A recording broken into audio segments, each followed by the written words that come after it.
So finally, we're going to look at a colour badge.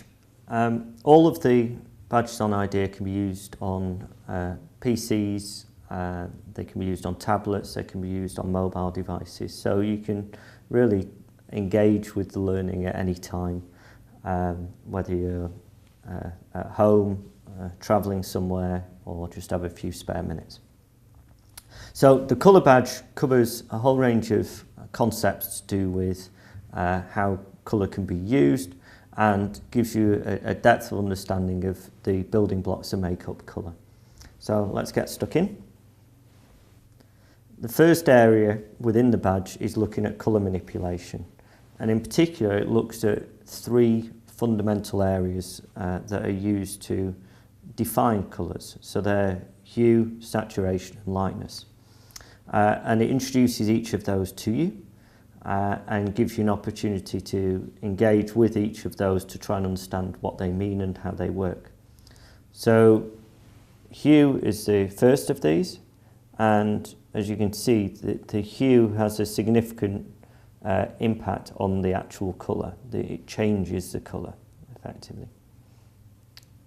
Okay, and you can look at where particular colours are on the hue spectrum. You can find out more about hue and different types of hue that may or may not get on with each other. And you can also, even if you wish to, have a bit of hue disco time.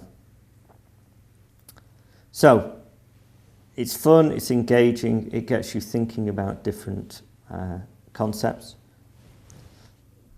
Second areas we've touched on is saturation. So this is effectively to do with how strong the colour is. So is it an intense colour, is it more faded colour? Again, you can choose particular colours along the way. And finally, lightness is effectively from black to white and shades along the way, and how that then affects the colour on the screen.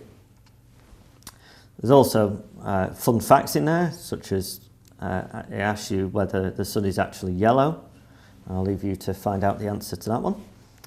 And then, having introduced the concept, it gets you to test those and understand how we match colours. So in the first example, we've got a grey block here, and we're going to try and match it to the purple.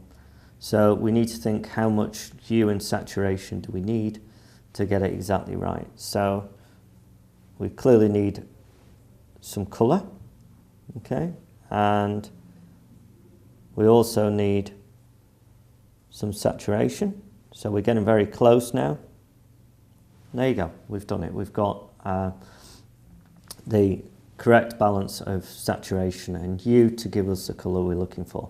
So by doing this, you get an understanding of what combination of hue, saturation, and in the next example, lightness, allow you to match colours. So here you go, this one's a bit more tricky. We've got three different areas to cover: saturation, hue and lightness, and our block is black at the moment, and we want it to be a bit lighter. So let's get some lightness up so we can get something that we can see. Well, we've got something light, but it's still grey because we haven't got any colour. So let's get some colour in there, and let's get the strength of that colour up. Okay, so we've done that. We've gone a bit too green, so let's try and move that back down. So that's looking a bit better. And then a bit more lightness.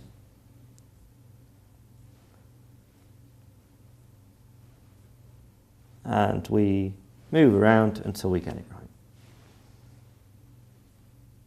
And then at the end of this section, it tests your understanding. So which of these three indicators here is to do with hue, which one is to do with saturation, and which one is to do with lightness.